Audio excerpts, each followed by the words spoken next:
저희 나라만이 가진 특별한 인사말이 있었던 것 같습니다. 그죠? 옛날에는 그렇게 인사를 많이 했는데 요즘에는 잘 그렇게 인사를 안 하시는 것 같아요. 옛날에는 혹시 우리 집사님 기억하시나요? 옛날에는 보통 만나면 어떻게 인사하셨습니까? 예, 진지 드셨습니까? 뭐 식사하셨습니까? 그렇게. 그죠? 옛날에는 한 끼 식사를 잘 못했나 봅니다. 그죠? 그래서 아이고 식사하셨습니까? 그래서 그게 우리의 인사였는데 요즘은 너무 잘 드셔서 그런지 식사하셨습니까? 잘 인사를 안 하는 것 같더라고요. 그래서 오늘 말씀을 시작하기 전에 우리 이렇게 한번 인사를 나눴으면 좋겠습니다. 식사하셨습니까? 식사하셨습니까? 네네. 네, 뭐 드신 분도 계실 거고 안 드신 분도 계실 거고. 근데 원래 인사는 안 먹었어도 예, 먹었습니다 이렇게, 그죠? 티나게 또 얘기하잖아요. 그러면 안 드셨으면 같이 가서 먹자고 그러고. 그러면 식사하셨습니까? 그럼 답을 주셔야 하잖아요. 주님이 우리 밥입니다. 그죠? 식사하시면 주님이 우리 밥입니다. 그렇죠? 예수님 우리의 떡이시고 생명의 양식이고. 그래서 우리 한번 이렇게 식사하셨습니까? 라고 한번 해주시고 답을 주님이 우리 밥입니다. 그렇게 한번 더 인사 나눠보실까요? 한번 식사하셨습니까? 주님 우리 밥입니다. 좀 어색하시잖아요. 그래서 제가 주님이 우리 보약입니다. 그죠?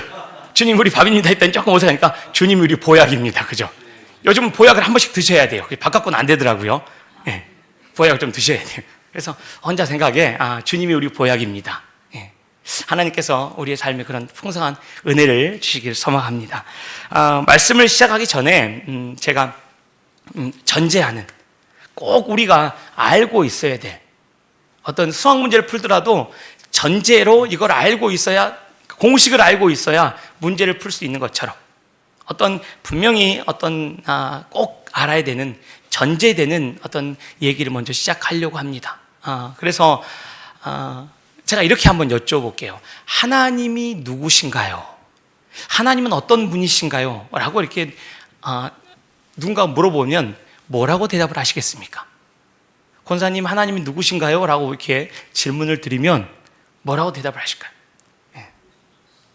창조주이시고 무소부재하시고 전지전능하시고 줄줄줄 나오시잖아요. 그죠?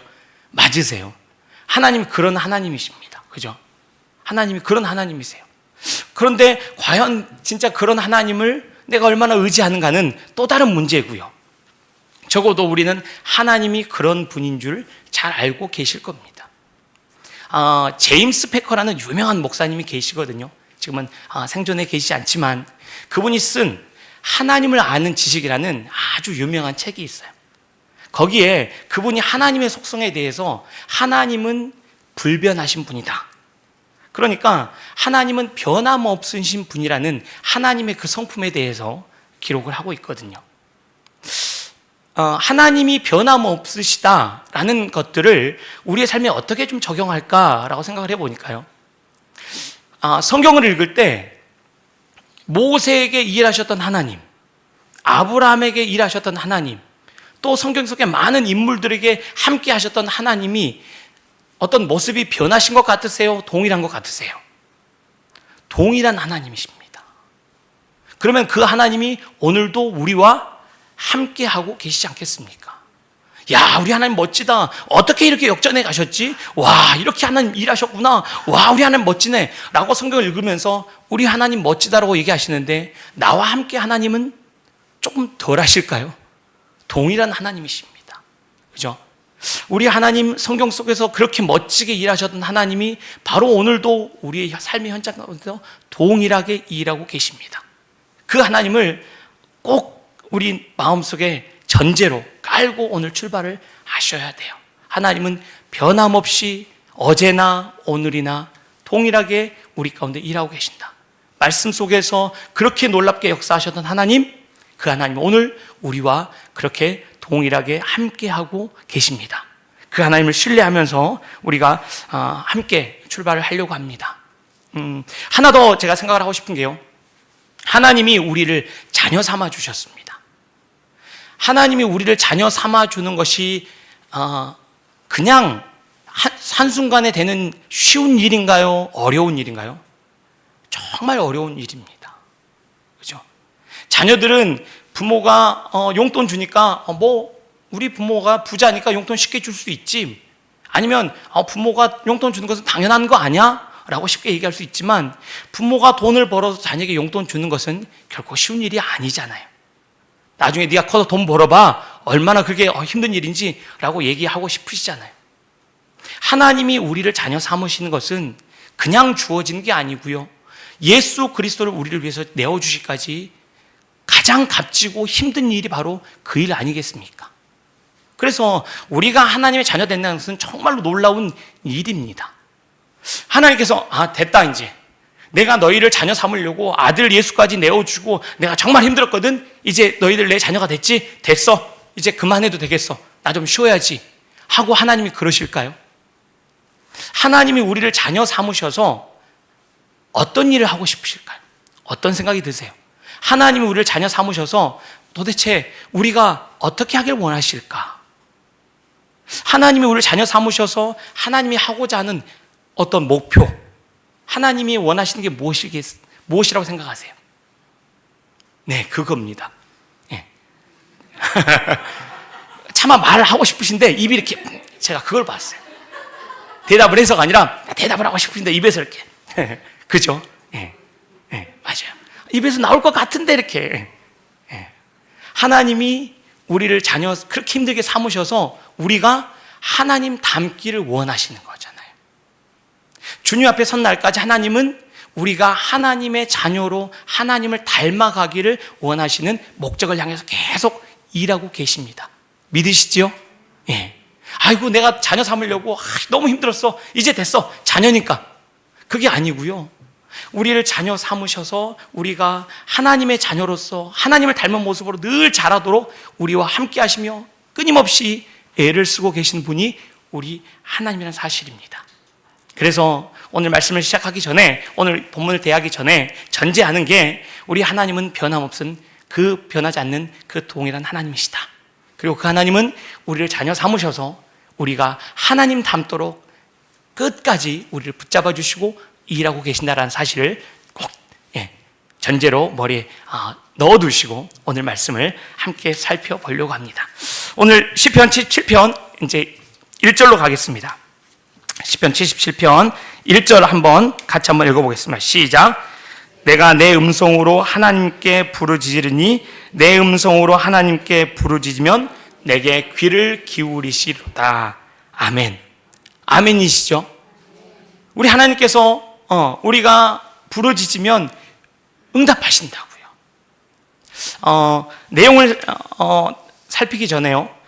위에 보시면 70편 아삽의 시 인도자를 따라 여두둔의 법칙에 따라 부르는 노래라고 기록되어 있습니다. 원래 히브리어 성경에는요, 위에 있는 이 표제어가 1절이에요. 저희 한글 성경에서는 이건 표제어로 따로 두고 우리가 방금 읽은 그 절이 1절로 되어 있는데, 원래 원문인 히브리어 성경에서는 그 위에 있는 표제어가 1절이고 우리가 읽은 절이 2절이에요. 그러니까 1절도 이제 의미가 있지 않습니까? 아삽의 시라고 쓰여 있는데 아삽이 누굽니까? 지휘자입니다. 누구가 뽑았을까요? 다윗이 뽑은 다윗의 찬양 대장이 아삽이에요. 그러니까 아삽의 시는 결국 다윗이 쓴 시라고 생각해도 무방한 겁니다. 다윗이 뽑은 찬양 대장의 그 이름이 아삽이에요. 그런데 뒤에 옆에 보시면 인도자를 따라 여두둔의 법칙에 따라 부르는 노래, 다른 시편에도 보면요, 이제 아삽의 시라고 해가지고 뭐 마스길이라고 나오기도 하고 뭐 다른 여러 가지 나오거든요. 그런데 특별히 여기 여두둔의 법칙이라고 나오거든요. 혹시 여두둔이 뭔지 아세요? 잘 모르실 것 같아서 제가 한번 언급을 하고 넘어가려고. 여두둔이 사람 이름입니다. 다른 아삽에 보면요, 그건 어떤 이게 뭐 감사의 시다, 이게 어떤 뭐 묵상의 어떤 표현이다, 그런 어떤 이제 시에 대해서 곡조를 붙였다고 하면 이 77편은 여두둔의 법칙에 따라 부른 노래라고 쓰여 있잖아요. 여두둔은 사람 이름이에요. 역대상 16장 41절에서 42절을 보시면 또 여호와의 인자하심이 영원하심으로 그들과 함께 해만과 여두둔과 그리고 택함을 받아 지명된 나머지 사람을 세워 감사하게 하였고, 또 그들과 함께 해만과 여두둔을 세워 나팔과 제금들과 하나님을 찬송하는 악기로 소리를 크게 내게 하였고, 또 여두둔의 아들에게 문을 지키게 하였더라. 그러니까 아삽이 찬양 대장이면 지금 여기서 그들과 함께, 그러니까 아삽과 함께한 그 찬양 대원들, 그 중에 해만과 여두둔이 있는 겁니다. 아시겠죠? 자, 그래서 이 여두둔은 어떤 그 곡조에 대한 내용이 아니라 사람이다라는 것을 먼저 말씀을 드립니다. 역대하 5장 12절을 보시면, 역대하 5장 12절에 노래하는 레위 사람 아삽과 해만과 여두둔과 그의 아들들과 형제들 다 세마포를 입고 제단 동쪽에 서서 제금과 비파와 수금을 잡고 또 나팔 부는 제사장 120명이 함께 서 있다가, 그러니까 아삽과 해만과 여두둔이 찬양 대장으로서 아삽이지만, 여두둔 아까 우리 사모님 얘기하셨지만 그런 지휘자 중에 한 사람인 것 같아요. 그래서 여두둔의 법칙이니까 이제 지휘자에 따라서 막 노래를 하는 것처럼 아마 이 아삽의 시라고 나왔지만 여두둔의 어떤 노래를 따라서 아마 이게 곡조가 붙어지면서 이 찬양, 이 시편 77편이 이루어졌다라고 생각하시면 되는 겁니다. 이해하셨죠? 자, 그러면 이제 여두둔이 부르는 어떤 그 찬양 곡조 시편 77편을 함께 이제 출발을 하려고 합니다. 2절에 보시면, 2절에 나의 환난 날에 내가 주를 찾았으며 밤에는 내 손을 들고 거두지 아니하나니 내 영혼이 위로받기를 거절하였도다. 한번 보세요. 1절에서는 분명히 내 음성으로 하나님께 부르짖으리니 내 음성으로 하나님께 부르짖으면 내게 귀를 기울이시로다. 아멘. 우리가 잘 아는 것처럼 에레미야 33장 3절에 너는 내게 부르짖으라. 내가 내게 응답하겠고 내가 알지 못하는 크고 비밀한 일을 은밀한 일 내게 보리라. 정말로 하나님께 부르짖어서 하나님이 응답하시는 그 은혜를 누려본 분들은 아실 겁니다. 그런데 하나님께 부르짖으면 하나님이 들어주셨고 응답하셨습니다. 아멘입니다. 1절은 그렇게 아멘 할 수 있는데요, 2절을 보시면 나의 환난 날에 내가 주를 찾았으며 밤에는 내 손을 들고 거두지 아니하였나니, 무슨 말입니까? 철야 기도했다는 얘기 아닙니까? 그죠? 밤에도 내가 내 손을 거두지 않고 기도했습니다. 그러면 하나님이 어떻게 하셔야 맞습니까? 응답하셔야죠. 밤에도 손을 거두지 않고 하나님께, 그러면 한번 철야 기도를 해보신 분들은 아실 거예요. 잠이 안 와서 기도하십니까? 기도하지 않고서는 도저히 안 되니까 기도하시는 겁니까? 너무 환난이 커서 잠을 잘 수가 없어서 하나님, 이 밤에 하나님이 은혜 주시지 않으면 안 됩니다 라고 밤이 맞도록 기도할 수밖에 없는 환난이 있어야 잠을 이겨가면서 깨워가면서 기도할 수 있는 것 아니겠습니까? 환난 날에 주를 찾으며 밤에 손을 거두지 않고 하나님께 기도했는데 내 영혼이 위로받기를 거절할 때입니다. 그러면 응답되었다는 얘기입니까? 응답이 안 되었다는 얘기입니까? 안 되었다고요. 아니, 너무 환난이 커서 철야로 그렇게 기도했는데 응답이 안 됩니다. 안 될 수도 있지 하는 분들은 철야를 안 해보신 분들이에요. 철야를 해보신 분들은 아니, 그렇게 기도했는데 어떻게 하나님 안 들어주셔? 라는 반응이 나와야 맞아요. 아니, 하나님 너무하지 않으세요? 이렇게 기도했는데 하나님 어떻게 안 들어주실 수 있으세요? 제가 얼마나 더 기도해야 됩니까? 라고 처절한 기도를 해보신 분들은 영혼이 어떻게 해요? 위로받기를 거절한다니까요. 오죽했으면 이제 하나님 저 기도 안 할 겁니다. 밤이 맞도록 기도하고 금식하고 울부짖고 또 하나님 정말 이 일을 해결해 달라고 기도했는데 하나님이 응답하지 않으세요. 그러면 그 감당할 수 없는 좌절감과 안타까움과 아픔, 기도해 보신 분들은 아마 경험하시지 않을까 싶습니다. 3절에요. 내가 하나님을 기억하고 불안하여 근심하니 내 심령이 상하도다. 내가 하나님을 기억합니다. 뭘 기억하는 겁니까? 기도할 때 응답하신 그 하나님이요. 하나님, 저는 들어주셨잖아요. 저희 자녀가 아팠을 때 그렇게 기도했더니 하나님 낫게 하셨잖아요. 우리 남편은요. 하나님, 이대로 두실 겁니까? 밤이 맞도록 기도하는데 응답이 없어요. 금식하면서 기도하는데 답이 없습니다. 어떻게 하시겠습니까? 하나님, 그렇게 응답하셨잖아요.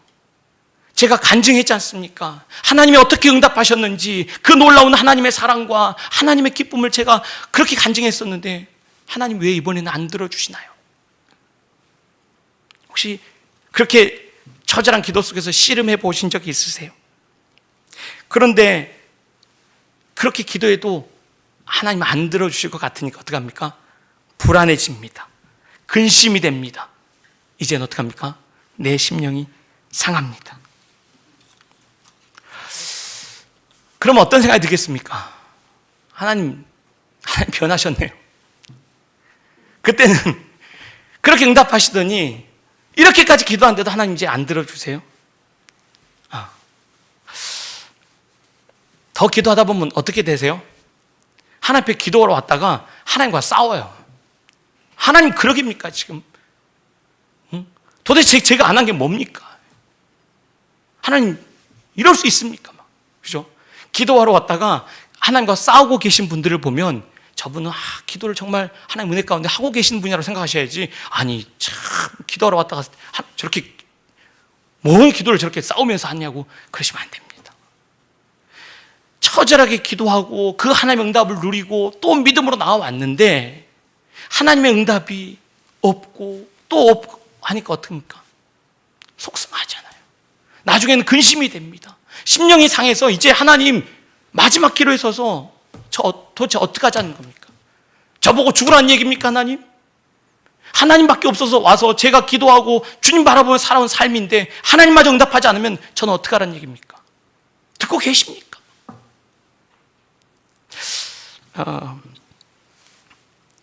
그러니까요 4절에 주께서 내가 눈을 붙이지 못하게 하시니 내가 괴로워 말할 수 없나이다. 하나님이 자지 말라고 했나요? 하나님 못 자게 했나요? 아니요. 그런데 하나님 때문이라고요. 하나님이 지금 이렇게 하시니까 어떻게 잡니까? 주께서 내가 눈을 붙이지 못하게 하시니 내가 괴로워 말할 수 없나이다. 죽을 지경이라고 지금 하나님 앞에 지금 제 표현이지만 그냥 처절한 싸움을 벌이고 있는, 불을 지져서 하나님 앞에 나왔지만 하나님 앞에서 온전히 지금 처절한 싸움을 벌이고 있는 그러한 상황을 이제 지금 이 시편 기자가 표현하고 있습니다. 그러면 한번 생각을 해봅시다. 우리는 하나님께 기도하러 올 때 무엇을 목적으로 기도하러 오십니까? 응답이 목적이잖아요. 그렇지 않으세요? 너무 힘든 일이 있어서 환난 날에 밤이 맞도록 기도하는데 저는 잠이 안 와서 하나님 오늘 이렇게 불면증 때문에 그러지 않으실 겁니다. 몸이 아프든지 마음이 아프든지 남에게 차마 다 말할 수 없는 그 삶의 어려움 속에서 처절하게 하나님 앞에서 밤이 맞도록 기도하는, 그런데 응답하지 않는 하나님으로 인하여서 하나님과 싸움을 벌이고 있는 시편 기자의 모습입니다. 우리는 기도하러 올 때 응답이 우리의 삶의 기도의 목적이잖아요. 자녀가 아파요. 어떡합니까? 하나님 낫게 해주십시오. 나을 때까지 기도하며 몸부림치는 게 부모의 기도의 모습 아니겠습니까? 자, 그러면 한번 좀 더 생각을 해봅시다.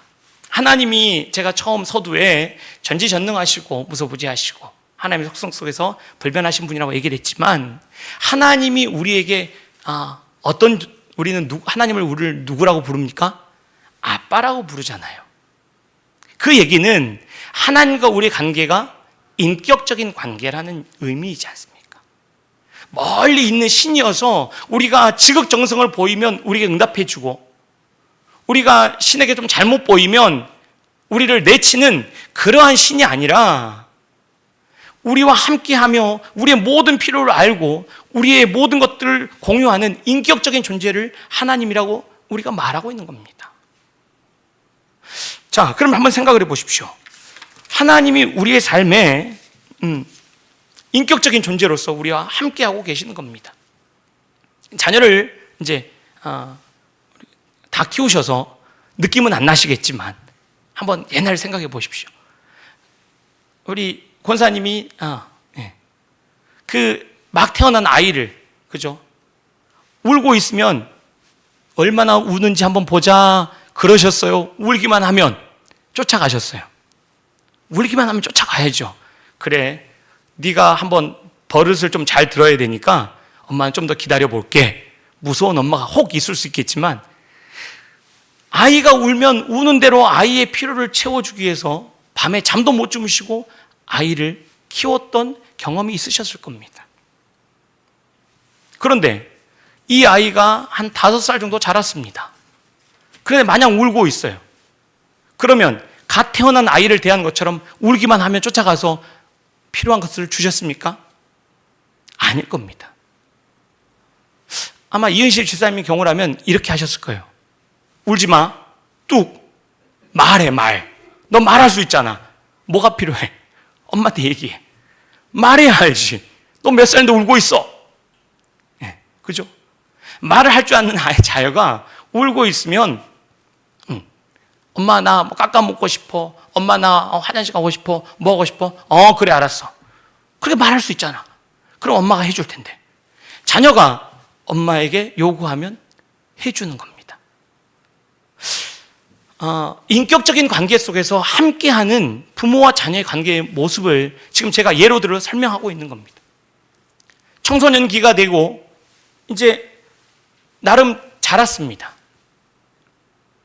엄마, 나 이거 먹고 싶어 라고 얘기하면 다 사주세요? 청소년기가 되고 20대가 된 자녀에게 그러시면 안 됩니다. 그죠? 그러면 그게 왜 필요하지? 꼭 해야 되겠니? 너 어제도 야식해서 치킨 먹었는데 또 먹고 싶다고? 치킨을 꼭 먹어야겠어? 안 돼. 너 어제 그렇게 했으니까 너 그건 그러니까 건강에 안 좋으니까 안 돼. 라고 제재를 시키시면서 자녀가 원하는 대로 하는 게 아니라 이제 주도권을 누가 집니까? 부모가 지지요. 그래서 부모가 판단해서 주어야 될 것인지 안 줘야 될 것인지 결정해서 주는 거지 않습니까? 그러면 자녀가 자랄수록 부모는 변하지 않았습니다. 여전히 자녀를 사랑하고 동일하게 함께합니다. 그런데 자녀가 보기에는 우리 엄마가 이상합니다. 울기만 해도 늘 함께했고 내가 달라고 하면 늘 들어주셨던 우리 엄마인데 이제는 안 준대. 엄마가 변했네. 우리 아빠가 변했어. 그렇게 내가 원하기만 하면 다 사주신 분이었는데 안 사준다고? 우리 집이 좀 재정적으로 어렵나? 우리 아빠가 변했어. 라고 자녀가 얘기하고 있다면 뭐라고 얘기를 합니까? 이 바보 같은 녀석아. 내가 변한 게 아니고 이제 네 모습이 어떠한 삶인지를 생각해 봐야 된다라고 알려주시지 않겠습니까? 다시 기도의 모습으로 한번 돌아가 보십시오. 하나님과 우리의 관계가 인격적인 관계예요. 하나님은 변함없이 동일하게 하나님의 일들을 우리에게 행하십니다. 하나님의 목적은 우리가 하나님을 닮아가는 자녀로서 성숙해 가기를 원하세요. 그러면 우리가 원하는 것을 다 들어주시나요? 아니요. 하나님이 그 응답의 주도권을 쥐고 계시는 겁니다. 그래야 우리가 성숙해져 간다는 그 증거입니다. 기도할수록, 우리 하나님은 말하지 않아도 내가 울고만 있어도 다 응답하셔 라는 얘기는 아직도 내가 신앙적으로 어린아이가 아닌가라고 돌아보셔야 되세요. 울기만 해도 응답하신다라고 하면요, 하나님께서 아직도 나를 어린아이 취급하고 있는지 생각해 보셔야 돼요. 조목조목 얘기하는 내가 원하는 것들, 권사님 저는 기도만 하면 하나님이 내가 원하는 거 다 들어주셔. 그러면 어린아이의 모습일 수 있습니다. 우리의 관점에서는 하나님의 응답을 하시느냐 안 하시느냐가 중요하겠지만, 하나님의 관점에서는 응답이 중요한 게 아니라 우리가 하나님의 자녀로서 얼마나 닮아가느냐, 우리가 성숙해져 있느냐가 하나님의 관심사이기 때문에 그렇습니다. 그러니까 지금 77편에 시편 기자가 하듯이 1절에서는 내 음성으로 하나님께 부르짖었더니 하나님께서 하나님께 부르짖으면 나의 귀를 기울이시려다 응답하시며 아멘. 그런데 지금은 아무리 기도해도 응답하지 않는 겁니다. 그러니까 옛날 일을 생각하면서 하나님을 기억하고 불안하여 심령이 상하고 심지어 하나님과 싸우고 있는 겁니다. 왜 안 들어주세요? 들어주셔야지요. 5절에 내가 옛날 곧 지나간 세월을 생각하여 싸우며, 부모님이 안 들어주시면 작년에 엄마는 내가 얘기했을 때 사줬잖아요. 전에는 내가 얘기만 해도 엄마는 사줬잖아요. 그런 좋은 엄마였잖아요. 그런데 왜 이렇게 변했어요? 왜 안 사주세요? 때를 쓰는 자녀의 모습이 혹시 그려지지 않으십니까? 지나간 세월을 생각하는 뭡니까? 하나님의 응답하신 것들을 생각하는 겁니다.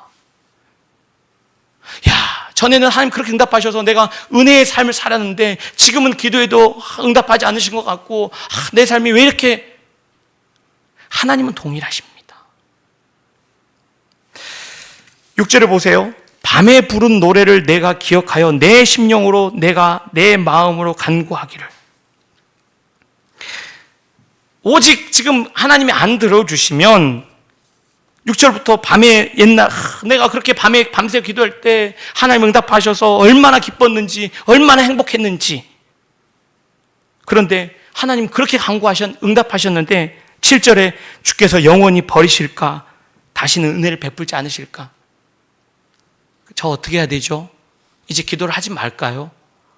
이렇게 기도해도 하나님 응답하지 않으시는데 이제는 주께서 영원히 버리실까?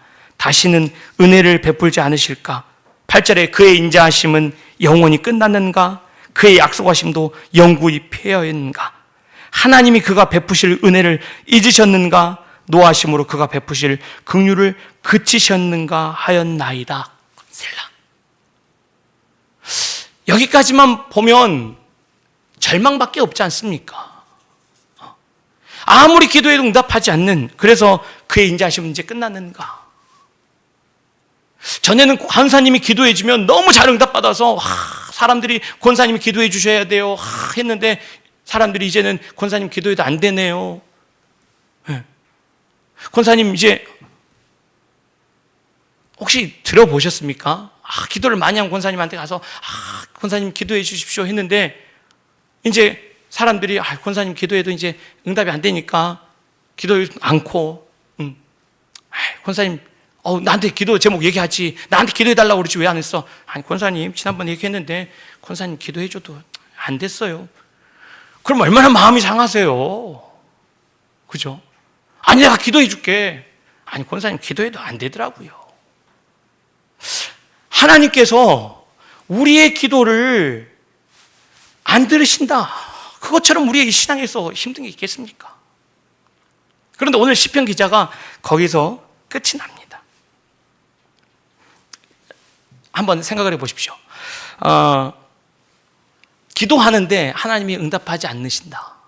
그러면 우린 자꾸 문제를 찾아요. 왜지? 내가 죄가 있어서 하나님 응답하지 않고 죄를 없앴습니다. 이렇게 했는데 하나님 응답하지 않으세요? 다시 전제로 돌아와서 하나님은 우리의 기도에 응답에 관심이 있으신 게 아니고 우리가 하나님의 자녀로서 성숙해 가기를 원하시는데 관심이 있으세요. 그러면 기도의 응답이 우리에게 주도권이 있는 게 아니고 하나님께 있습니다. 그렇게 해서 하나님께서는 우리에게 필요한 것을 주시고 우리에게 필요하지 않는 것은 주지 않으세요. 그런데 한번 생각해 보십시오. 우리가 왜 기도합니까? 환난이 있어야 기도합니다. 우리는 좀 이렇게 고상한 것을 좋아해 가지고요. 환란이 없어도 기도하는 것이 조금 우리가 나은 것처럼 생각이 되는데요. 제가 보니까 그런 사람은 없습니다.